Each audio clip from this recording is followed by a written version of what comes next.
Այսօր առավոտյան հայտնաբերվել է Արագած լեռան հյուսիսային գագաթին նախօրեին տեղի ունեցած ձնահյուսի հետևանքով անհետ կորած քաղաքացուդին, տեղեկացնում է փրկարար ծառայությունը։ Երեկ ներքին գործերի նախարարությունը հաղորդեց, որ Իսպանիայի 9 քաղաքացիներից բաղկացած արշավախումբը մնացել է ձնահյուսի տակ։ Որոնողափրկարարական աշխատանքներին ներգրավել էին 51 փրկարար ծառայող եւ 2 ուղղաթիռ։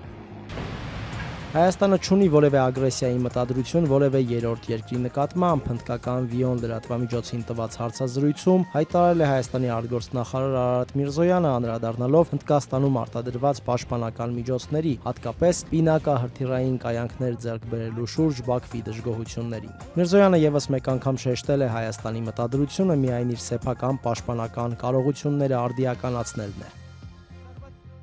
Գլխավոր դատախազությունը միջնորդագրեր է ներկայացնել խորհրդարան ազգային ժողովի անկախ падգամավոր Հովիկ Աղազարյանի եւ Պատիվ ունեմ խմբակցության падգամավոր Տարոն Մարգարյանի նկատմամբ քրեական հետապնդում սկսելու մասին։ Որոշումները տեղադրված են ազգային ժողովի պաշտոնական կայքեջում։ Աղազարյանի դեպքում խոսքը գնում է առանձնապես խոշոր չափերով կաշառք ստանալուն։ Տարոն Մարգարյանի դեպքում քաղաքապետ եղած ժամանակ պաշտոնեական դիրքի չարաշահման տարբեր դրվագների։